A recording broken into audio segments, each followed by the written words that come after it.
Hello, screenwriters, and welcome to Writing for Screens. Ask me almost anything. Today's episode, what's the difference between a draft and a rewrite? My name is Glenn Gers. I am the Chief Operating Everything for Writing for Screens, a channel which is about screenwriting, process, tools, skills. I am trying to give you a bit of what I learned in a 25-year career working on TV and movies here in Los Angeles, California. And on my way out of the business, I am trying to summarize some of the things that I think are useful for you to try out to see if there's something that works for you. Because everybody works in their own way. Everybody's trying to do their own type of movie. So I can't tell you some great universal rule. I can just give you some tools, some skills, some techniques, some process, let you see if it works for you. In order to do this, I have worked on my channel into certain playlists. This is a little screenshot of the channel. If you look down at the bottom, you will see the top three playlists on the channel are Screenwriting Essentials, Screenwriting Tools, Skills, and Craft, and The Process, Being a Writer. This is where I have tried to summarize stuff that I think is useful in little 10-minute lessons. Just little bite-sized, practical, useful things to try for yourself. So I urge you to please look at those. They are there 24/7 for free for you. Any questions you have, I hope, will actually be answered in there. A lot of the time the question is, this is the possibilities, figure it out. But that's how it works. That's what being a writer is. Okay, let me do some quick hellos. Hello, Nathan. Good to see you. Michael, good to see you. Thank you for the question. Hello, Larry. Hi, Sonia. Hello, Morbo. Okay, hi, everybody. Great to have you here. Let's talk questions and answers. Hello, Donna Nelson, who now is a real ink. I'm doing good. I am doing all right. So, Michael T. asked this original question. I will certainly be open to all other questions after I've answered it. Let's just get into this. Here's what he asked. I hear screenwriters mention 4 or more drafts or rewrites. What exactly is the industry term? Rewrites or drafts? I'm adding or deleting scenes, shortening dialogue and scene descriptions. Is that a rewrite? Is that a draft? Am I doing it? Is a rewrite rewriting the entire script? Am I missing something?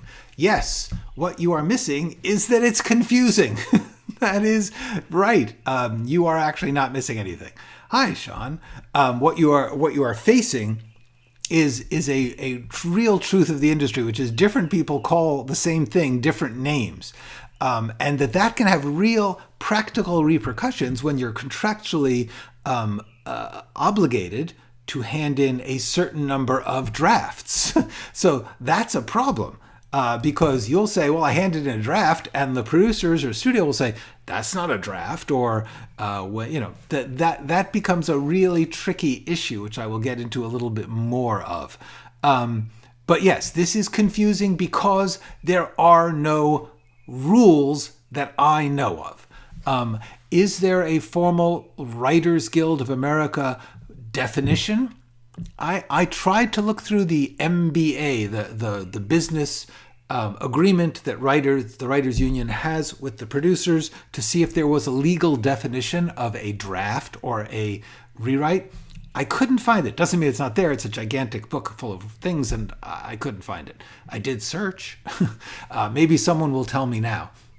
But here's the real secret about this.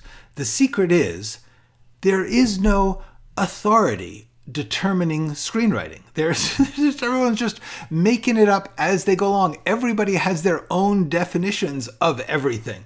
And really, what it comes down to is who has the power to define. In other words, if you're working for a movie studio and they define something as, this will take 120 pages and it will take 12 weeks, and that goes into the contract, then that's defining it. The tricky thing about this is there are no actual rules that I can find. There are customary behaviors, customary definitions, but they are by no means precise and by no means universally shared. So the thing I would say is everything in screenwriting comes from context, practice, and experience. That's really the only way to know many, many things in the screenwriting business. Now, I know a lot of you will be saying, but how can I become a professional level writer if I can't do it until I get into the profession and have these experiences? That's catch-22. It's not fair. True. It's true. It's also not that important. It just doesn't matter. You don't need to worry about a lot of this stuff until you're at having the experience. There's absolutely no importance to defining these different things until you're facing someone who says, hey, I expected that draft last Thursday. So the real answer is let it go, keep absorbing a certain amount of time, experience, gathering in as many versions as you can. That's the first thing. I will actually give you my definitions, but let us be very clear. I have no power or importance whatsoever in anything. Hi, Lasanda. Thank you for being here. Hang on, I will get to this, Sonia. This is a good one, but it's question number 2. So I'm just going to screen grab that. Okay, so let's talk about the different things that I should try and explain. Because these are essentially all different names for the same damn thing. Draft, rewrite, polish, pass, step. At certain times, people will say these things and mean really either they'll mean the same thing or they'll be talking about the same actual thing and giving it different names. Hi, Alpner. So here's what I think many of these words mean. The most important one, I think, when it comes to business, is a draft, which is a thing you hand in. In other words, when you give somebody a new draft, when you hand in, when you deliver the thing you have been contracted to write, that's considered a draft. In other words, when you sign a contract to write professionally in Hollywood, they say you'll do a draft, or you'll do 2 drafts and a polish, something like that.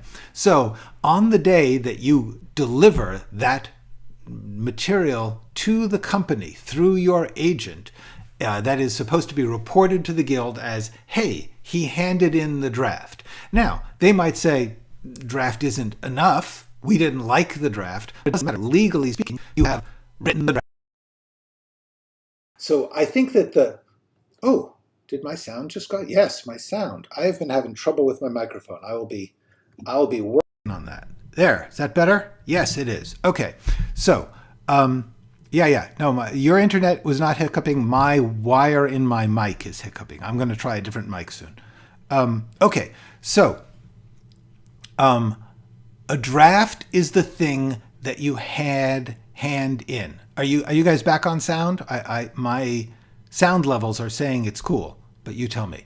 All right, so the other name for this sometimes is a step. In other words, if you're contracted to write a first draft, then do a rewrite of that, and then do a lesser rewrite, which is called a polish. That's 3 steps. And sometimes they'll call it a step instead of a draft. So I define draft as when you hand something in. Now you may have done 20 private, I wrote it, then you go back and you start again and you rewrite it. That you can do 20 drafts before you hand in the first draft, or any draft. But the official definition of a draft for the business, oh really? I was speeding up.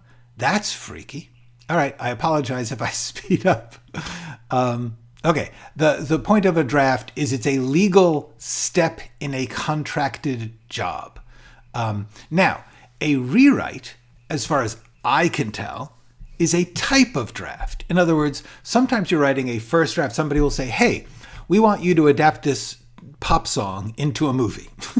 So you're going to work out an outline and you're going to write a first draft. Now, once again, that could be 20 steps of your process. But when you hand it in for the first time as a script, that is considered the first draft. They then read it, they criticize it until you have blood coming out of your eyes, and then they say, go rewrite this. So then you take it and you do a rewrite. You make the changes they've requested. That is considered a rewrite. That's a type of draft. That's the second draft, technically.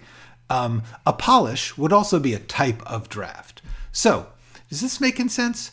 So, anything that you hand in, I believe, is a draft. Anything that you do that is not writing original new material that nobody's seen before is a first draft, or is that's the not a rewrite. Anything you do after that is a rewrite draft. Also, sometimes they will give you a job which is, hey, here's an existing script. Please change it. Please make it better. That's technically a rewrite. So you're not doing a first draft of that. You're doing a rewrite. And you might have a couple of steps of rewrites. So that is another thing. The other thing is that there's a thing called a polish, which is, okay, we're not going to be really completely changing things, but like this little scene and that bit of dialogue, we give you a long list of little tweaks to make or things to change. That's considered a polish. And those are just polishing the thing. It's good. We're not asking you to make major structural changes. In any new draft, in any new rewrite, there will be new material. But that's not a first draft. That's still rewriting. It's very, very stupidly complicated because they use the same words for different things. There is a draft called a rewrite. There is also a thing that you do as a writer called rewriting. Okay? Separate things. I'm talking about professional definitions of words and legal steps in a contracted process. Okay, there's another name that they sometimes use, which is pass. They'll say, do a pass. And sometimes that's just fixing, like what will happen is before you're going to hand in your draft, you show it to your producer.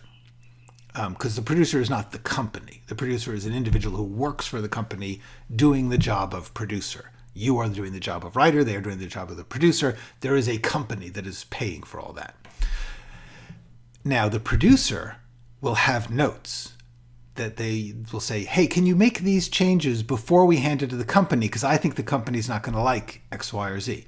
They call that a producer's pass, which is, truthfully, a draft. But it has become an accepted common mode of behavior to make you do a new draft before you hand it in.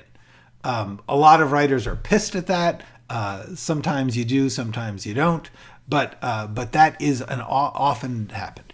Now, the question for Michael is asking is a draft rewriting the entire script? Every time you hand in a draft, you hand in a new version of the entire script.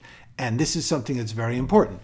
It is that in production especially, but anytime legally you are doing these contracted steps as a paid writer, you do a new version of the whole script and you put a new date on it.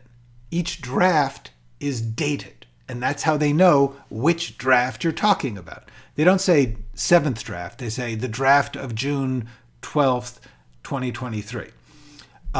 So the important thing to know is that new script you're handing them could only have one scene changed. Especially in production, they will say, oh, we need to change that location. And you'll have to do a whole new draft just to change one small thing. But in order to make sure that everyone is working from the same script, Every time you make any changes, you need to give a new date, and make it a new draft. So, for instance, on Fracture, I did probably 100 drafts. Many of those drafts were just changing a bit of dialogue in a scene. So it looks like, oh my God, he kept on writing this script. I didn't, but I did have to keep making changes. And in order to make sure that everyone on the crew has the same script at this, like that they're not working from an old version, you have to make sure that every draft is marked new draft. Okay, so, but by draft, they definitely do not mean just a rough draft. Definitely not. Rough draft is something that's personal to you. That's personal to the writer. A rough draft is just saying it's not even a finished script. It's just your first getting things down on paper. Writers call that a rough draft. You don't hand in a rough draft. A draft that you hand in is a finished script, hopefully. Now and then you might be like, I don't know what to do. Here's what I got. But generally, you won't work long if that is how you have handed in drafts. So the answer is, every time you hand in a script legally, professionally, as in, I just did a step in this job that you are paid by steps, by how many times you rewrite it, that's a draft. That has nothing to do with the idea of a rough draft or doing drafts for yourself or doing rewriting. When you write a script, you're constantly rewriting it, but you're not handing it in to someone else and saying, that's a new version. When you hand in a new draft, it does not mean every single word has changed. There is a name for that. That is called a page one rewrite. If you have changed essentially every word of a script or every line, every scene of a script, that's called a page one rewrite. In other words, you started rewriting on page one and you rewrote every page. Okay, so a draft, it doesn't so much mean a finished script, because a draft is going to get notes and you're going to do a new version, a new finished script. So I prefer to think of it as a thing you are delivering or handing in. It's finished up to that state, but it's not the finished script. It's the time that you hand it in. Honestly, sometimes you'll hand in scripts and you'll say, here's my draft. Some of these scenes are kind of iffy, but it's as finished as it can be right now. And in order for us to work on it, I am handing in a draft. It depends on your relationship with the people that you're working on. As I said, there are no absolute authorities or rules. The one thing I do know is, in general in the business, when someone says a draft, they mean a thing that a writer said here and gave it to the producers in the company, as in, I did this work and now I am giving it to you. Anything that happens next will be a new draft. Those are the dividing points, is when you pass your work off to the other parts of the process. I hope that makes sense. I think it does. In actual experience, the fact that draft and rewriting are words that you also use for your daily work, that's unfortunate. But I think a lot of this came out of the fact that when people started screenwriting professionally with contracts and unions, they were employees of the company and they were working. You would go to your office and type at your cubicle and do your assigned steps or drafts or scenes. And so there was no like, oh, I'm going to rewrite this 6 times and then show it to you. I don't know. Okay. So let's see what Burgundy has to ask, and then I will go back to Sonia's earlier question. If during a conversation you guys can't see this. During a conversation between 2 actors, they agree on the change among themselves. Do you still have to make a new draft? What if they improvise on the set? Very good question. The answer is, someone is taking notes on what actually gets filmed.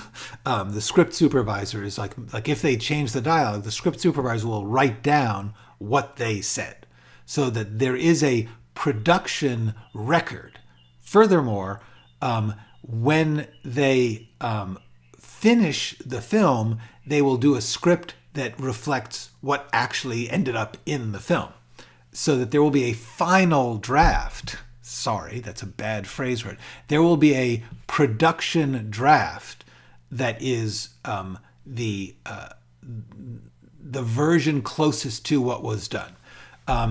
Now and then, regarding this improv thing, suppose two actors are improvising. If it's in rehearsal, often what happens is they will say to the writer, hey, put that into the script. There will be new pages. What they're really called is new pages, because they'll just do that scene, but those will be dated and that will become part of the next draft. If they improvise while it's filming and nobody's going to, there's no new script needed for that, they'll just keep a record of it and it will go into the finished production version of the script. The writer doesn't have to hand in a draft of improvs. That's considered after script. That's considered in production. Nobody gives a damn about the script anymore about that, because it's on video and it will be edited, and the script is completely irrelevant, which is a key thing for you to remember. Anyone who's writing scripts, the goal of writing a script is to become completely irrelevant. The goal of writing a script is to have everybody take it and do this other thing with it, and then they forget about the script altogether, and it doesn't matter what the script said. All that matters is what they've got on film, on video, on digital, whatever you want to call it, what they've got in the can, even though there's no can anymore. That's what becomes the project. And the script was just like a costume sketch, that once you've made the costume, nobody cares. I mean, it's nice to look at the sketch and go, oh, look how different that is. But the script, the point of a script is to become completely useless. So something to think about as you work. And only because it means don't become overly precious over things in your script. The point of them is to have other people transform it into a whole other thing. Okay, let's talk about Sonia's question. Sonia asked, what happens to projects during the writer's strike when they need something rewritten during production? They're screwed. That's the goal. That's the whole point of the strike, is to say, you got to stop. You can't write any of that. Certainly nobody, I mean, what can happen is if somebody, like, suppose, this is tricky. Suppose an actor is shooting a scene. The script is finished. The writer is no longer involved. They're shooting it. So according to the strike, they are going on with, that's what they tried to do. They tried to get the scripts ready so that they can just go shoot them. But theoretically, no one can change that script during production. However, if the people who are changing the script are not members of the Writers Guild, like if an actor improvises or somebody else says, oh, let me fix that. I'm not sure about the actual technicalities. I do know that this is the reason that a great number of projects that have finished scripts have stopped shooting. There are a number of movies and shows that stopped production because they could not do the work required, because a script is always evolving during production.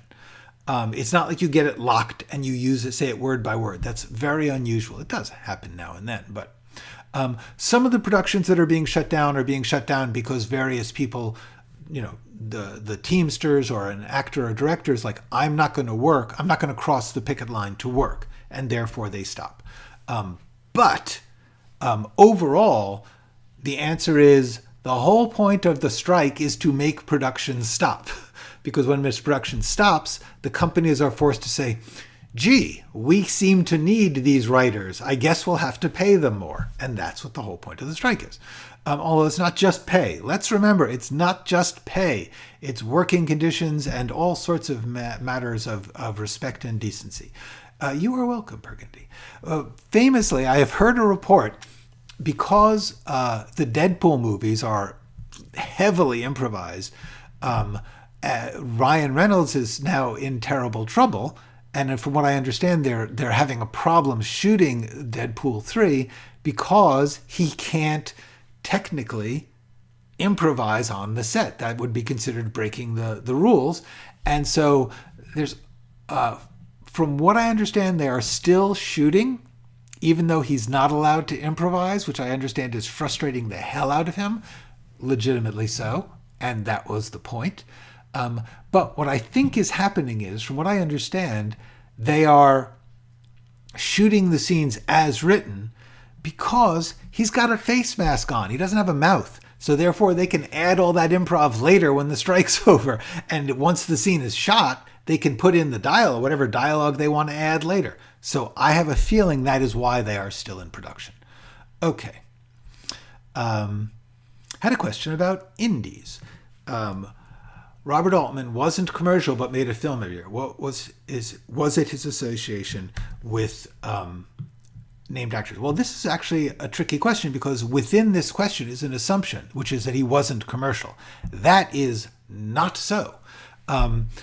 MASH made Robert Altman a big deal in Hollywood. MASH was an enormous surprise hit. It was very cheap to make, and people were blown away by it. It became a huge hit and was very influential, partly because of the content, but also partly because of Altman's directing style. So, in fact, for a while, Altman had a lot of power and was very commercial, which led to Nashville, which was even more successful. Big all-star cast, songs written for it. Nashville was a big deal. After Nashville, he made a series of films that were progressively less commercially successful. Some would say artistically successful, depends on your values. And what happened was he hit a point at which he could no longer work in the studio system the way he had. And I happen to have known this because at this time, I happened to know the person who was his line producer, his production manager, on what he went from when he was having trouble getting his big 50s. What Altman would do is ensemble movies, which were filmed in a very distinctive style with a lot of overlapping dialogue and zoom lenses, so nobody knew who was being filmed in a scene, so they all were acting in a really cool, loose way. But that's very expensive. Very expensive.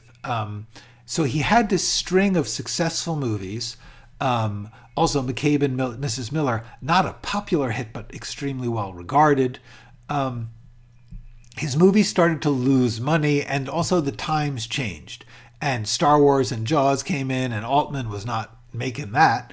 So he had to pull back. What he did was he started film. The first thing he did was he got a couple of jobs essentially filming an indie film of a play, which he actually shot as on a stage or on a set that was like a stage and filmed it as a play. So he did Streamers, Come Back to the Five and Dime, Jimmy Dean. There's a bunch of, he did like 4 or 5 in a row of filmed plays, which was very good because he seemed to bring out the best in a lot of actors. And he got good scripts.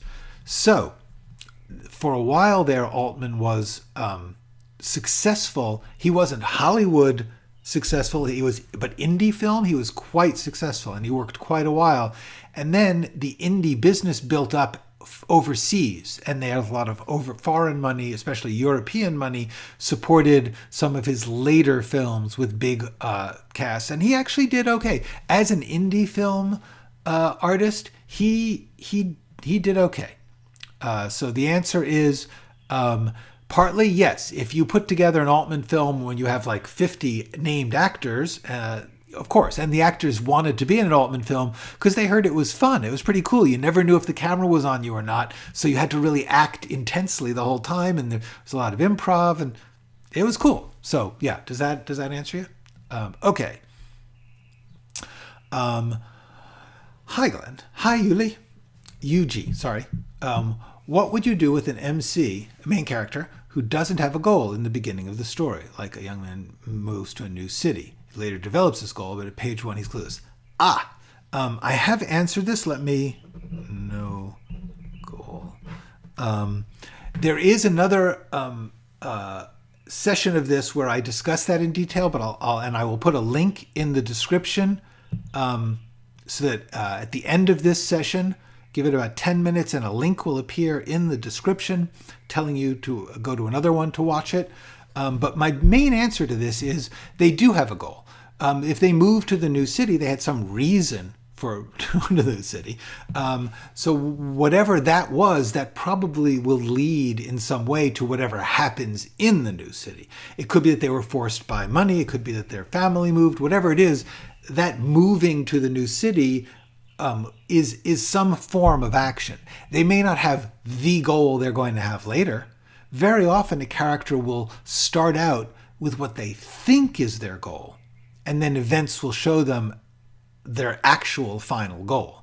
Or it is not impossible to change goals, but generally whatever we're meeting them doing at the beginning should in some way relate, even if it's that this is a false goal that gets taken away, in some way will relate to the main story. The answer is, even if he's clueless, he had a reason. He has things he cares about. People are never completely goalless. I mean, even if their goal is just, I want to get through the job so that I can watch TV and relax. Cool. I want to be left alone. Cool. That's a goal. There's always something that people want. If not, they would just sit and turn into puddles of goo. Okay. Yes, depending on the situation, could be finding himself. It depends on why the young man moves to the new city, what the young man is doing before, what their relationships are, whether they are severed, whether they are, if they move to a new city, part of their goal might be meet new people. So that's a goal. There's always something going on. You have to ask yourself what that is and how it would relate to whatever the story's about. But the answer is, it's not that people don't have any goal. That's really unlikely as human beings. However, they may not have a desperate, important goal. They may not have the goal that is going to happen when the earthquake strikes and they have to, save their precious, pot of honey or whatever. I don't know what the story's about. Okay. A person's, their first goal would be to just survive the move. Did you ever think about making a podcast or having guests? Yes. Well, I thought about it and just chose not to, because it's just too much work, and I got other things I want to do. The goal here is to try and teach you the things, and I cannot urge you guys enough. Look at these lessons. This is where it is all happening. The basic idea was I had stuff I wanted to say, specific stuff I wanted to say. I put it into those videos mostly. This live stream was a way to further interact and enjoy, but my goal now is to stop talking. I am so tired of hearing myself talk. And honestly, I think most of what I have to say, I've already said. Not as most teachers just say the same thing over and over again because new people ask, and that's cool. But I got other writing I want to do. The opening of the player and the restaurant scene displayed networking. How real was it? Well, first of all, that was a long time ago, so it was realer for what was happening then. It was a sarcastic, comical version of what was really happening, but it's pretty real. It depends. Hello, Wolf Powers. How real was the player? The player was a comical distortion of a real situation. Okay. What do you think about character wants versus needs? Is it important to make the distinction established both within the story? Maybe. I just did one. I don't have it here. I don't have the thumbnail. Screenwriting rules. There will be a link in the description. See, this is what I mean, Morbo. Like most of the things that I'm going to answer, I've actually answered better somewhere else. By the way, that does not mean I don't like answering. I'm just saying, like a part of me is like, oh, I think I said this already. Character wants versus needs is an artificial template laid over stories. Not all stories will have that. That's simply a way of thinking. I mean, to me, I'm not sure that I think it's that important a distinction. Like what you want and what you need. Generally, if you need something, you're going to want it. So really what it's saying is these are the things you want that are important, and these are the things that you want that you could live without. I mean, it's, and so the question would be, like, I don't honestly understand the difference. And certainly I don't understand, that would not apply to every story. It's a way that someone tried to explain the idea of an objective, of a goal, of what I call what does the character want. You could just say need. Doesn't matter. There's no big difference between want or need or goal or objective. I don't think that is the question. The answer would be, the short answer is it important to make the distinction? No, because I don't even know what the distinction is. I am sure that there is someone who wrote a book which said that there is a distinction and it is important. And about that, I would say it is really valuable to understand their theory, because it's a good tool. It might come in really handy. It might be cool to know, to think about it that way. On the other hand, it might not. So apply that if it helps you. If your particular character and story have some distinction between, like, they want love, but they need money, or, they want love from this person, but what they need is love from that person. That's cool. They want money, but what they need is honor. Sure. Those are all ways to understand a particular story. And as such, if it helps you to sort out what they're doing or great. I'm not saying it's bad. I'm saying it's not required, and it's only to be used if it helps you figure out what's happening in your story. That's my thought. Okay. Hi, Glenn. Should the character be fulfilled and the want achieved, or should he find? Once again, this is the same thing, the same essential question. It's confusing as there are many versions, and that's why I'm saying there's no rule. There's absolutely no absolute need and want. I think what you're saying is, this need and want thing. Somebody tell me where they got that and what it means, because I don't get the difference. There is a difference between wanting and needing something, in the sense that you need something in that if you don't get it, something bad will happen. But isn't that kind of true of what you want?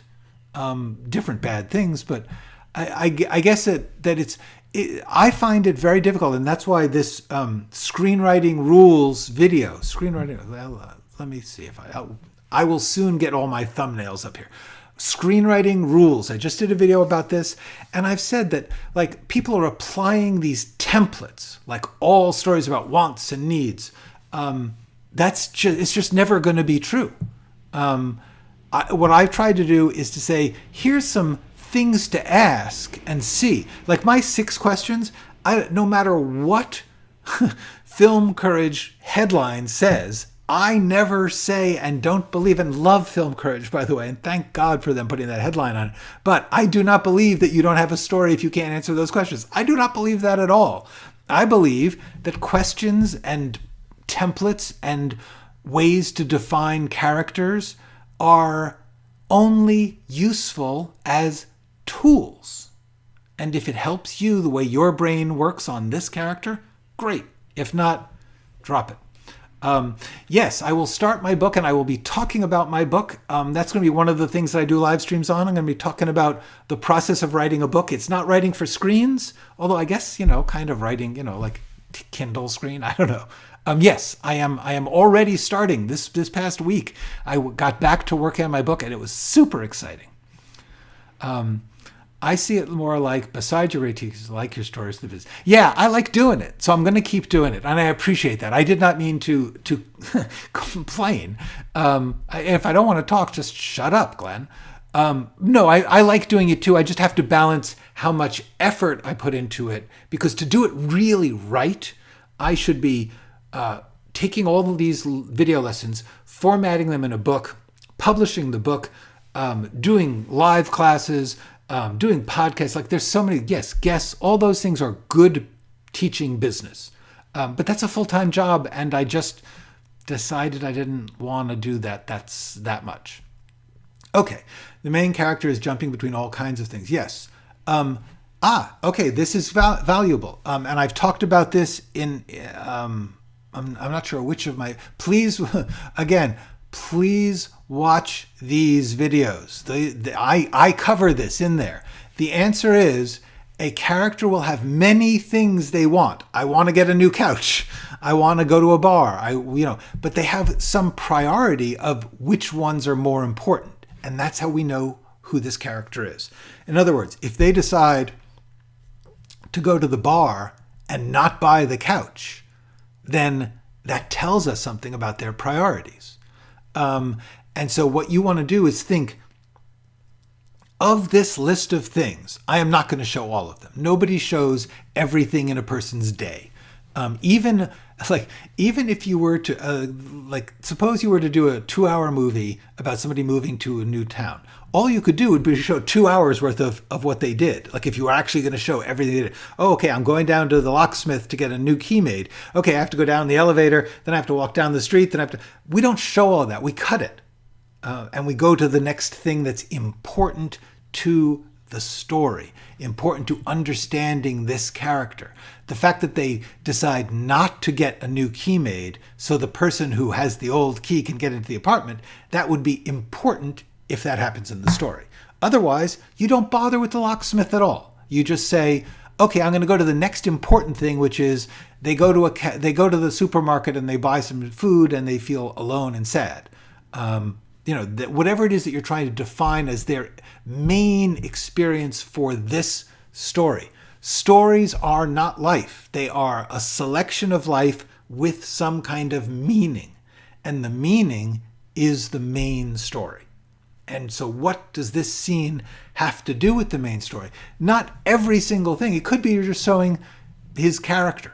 You could be just showing, oh, he's very organized, so I want to show that. And it's not going to, not like you show him making a list of things to do. That list may not become the plot, but it's showing he's organized. But having shown that, you want his organization to be relevant to your story. Is that making sense? You have to prioritize. You have to choose what you are doing. Writing is making choices. I thought the character needs to change their wants so that their need can change. Maybe in someone's theory, you have to remember all of these screenwriting rules, they're just someone's theory. Then you can find some other theory, like Bertolt Brecht and Shakespeare had very different theories of what a good story was. It's not like there's a right or wrong, and it's not like anything can unify them into one theory. That's the whole point of art and life. There is not just one answer. There's lots of different answers, and you have to figure out your answer. Okay. What the main character wants and what they need to learn. Sometimes they don't learn anything. Sometimes you find the answers as you write. That is true.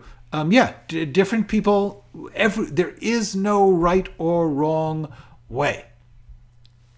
I'd expected that after COVID, there'd be more demand for travel movies, adventures like Shantaram, but it still seems to be vampires, etc. What do you see as the trends on the longer term? I say it's hard to call that one because I see the trend right now as having no center. That's what my call on the center is that the thing that we're experiencing now that we've never experienced before is because there are so many different modes of telling stories and so many vehicles by which to distribute them, there isn't one central, everyone's doing this. Everyone's doing vampires. the main studios are mainly doing certain kinds of action adventure, but then there's other people who say, I'll never go to those movies. I know people who will never go to a big sci-fi superhero action fantasy movie. They will just watch TV series about characters in real life. Okay? Who's at the center? I mean, financially there's a center. Financially there isn't a center. Financially there's a top. There's financially somebody's making more money than someone else. Is that the cultural center? No. Is it what used to happen, because there were only 3 networks and 7 studios? They were all competing for the same audience slot. And so they all did the same thing. They all did medical thrillers. They all did courtroom dramas. They all did, horror movies. Whatever it was, people jumped on the bandwagon. Right now, they're spreading that out. They're trying to have as many things as possible. So the answer is there's going to be all sorts of different things. Okay. Love how you break down your scripts. Thank you. Thanks. I do think these might be a helpful concept for me as a distinction between what they think will help them. Yes, that's really a cool thing. Isabel, I definitely do not want to make you think that that's not helpful. That is really helpful. And especially if in your story, that's a thing that happens. Not every story does somebody think something is the right answer and then find something else is. Sometimes they think something's the right answer and it's just hard to get. So what I was trying to say is it's not an absolute rule. However, you should have as big a toolbox full of these ways to look at things, questions to ask, formats to put over it to say, does that fit? And if it does, yay, use it, go. That is great. Hello, Made in America. I don't think I've ever met you. If a main character has multiple love interests within a story and womanizing is a part of their character development or transformation, do you incorporate all of the M's? No. Once again, you do, but you make the point. In other words, you don't want to tell 15 love stories, especially if the point is that these are not significant to the character. You want to actually put it in some way that we see the insignificance of all of these so that the ones who matter will stand out. If that makes sense. When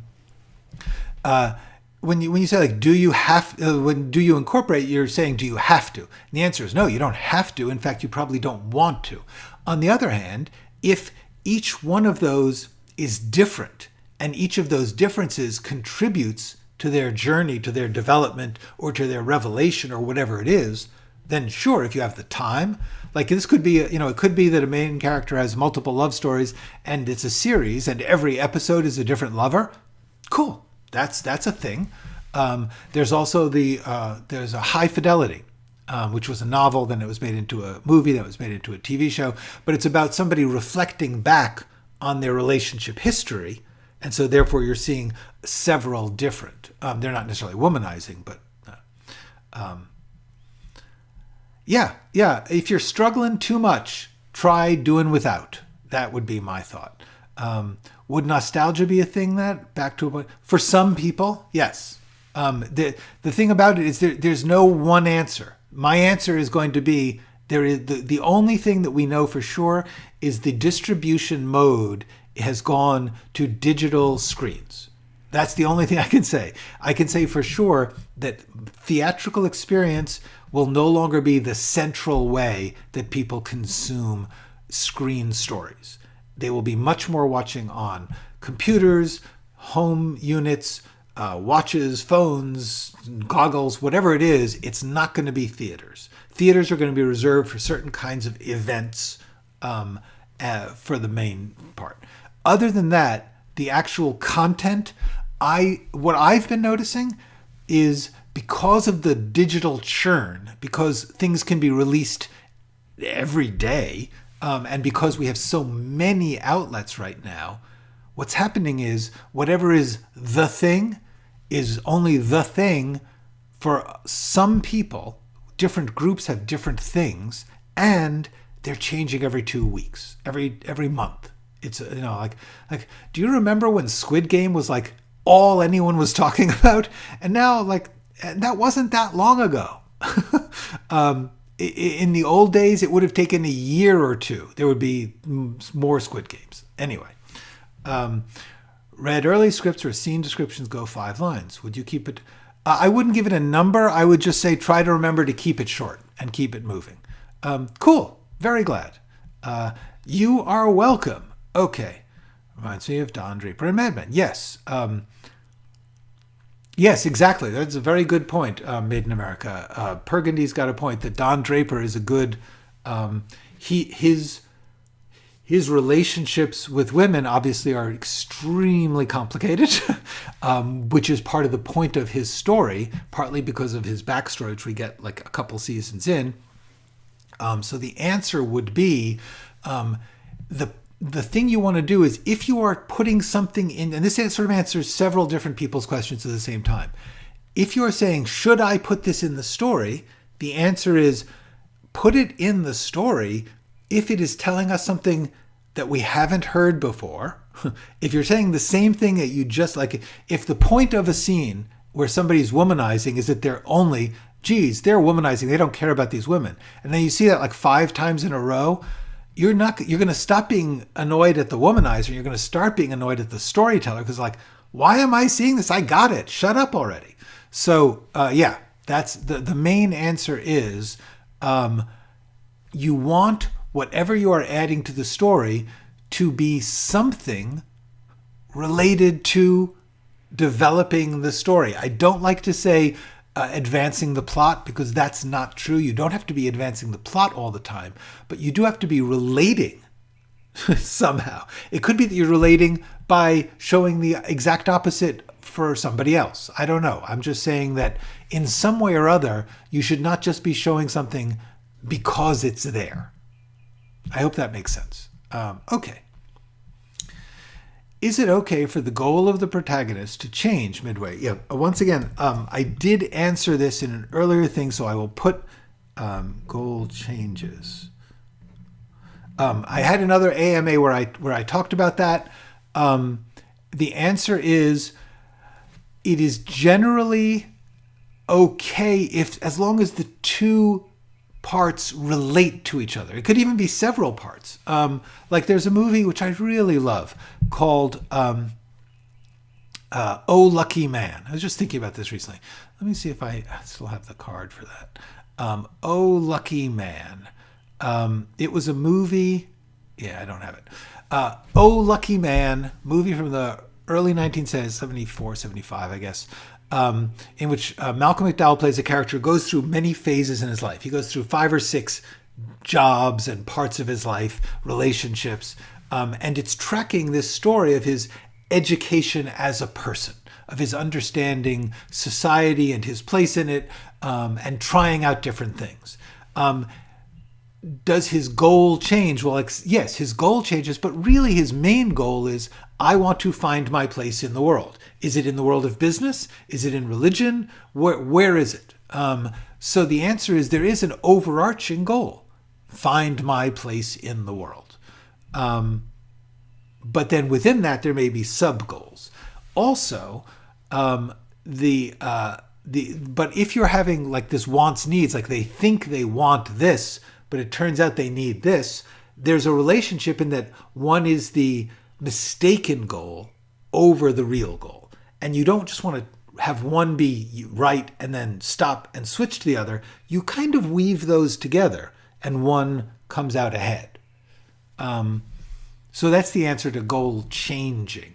I don't believe most of the time that people want to watch a story that starts out about one thing and then irrationally switches to another.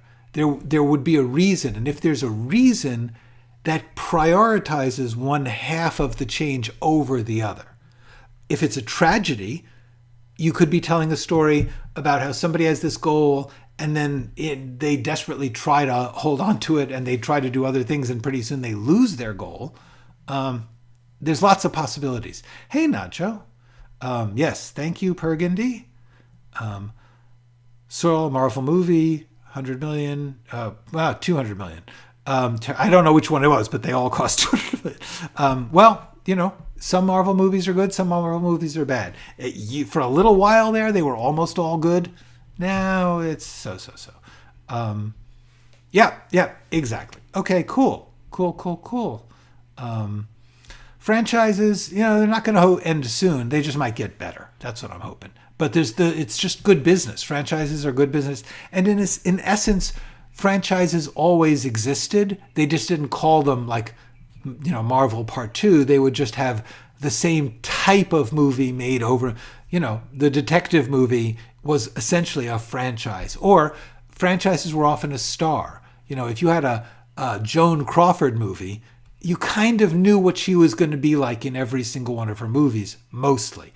And that was her franchise. And that was what they counted on stars to be. A Clint Eastwood movie was one thing. A Danny Kaye movie was another thing. And you had a sense of what that was, and they would just churn those out. They just didn't call it Danny Kaye Part 1, Part 2.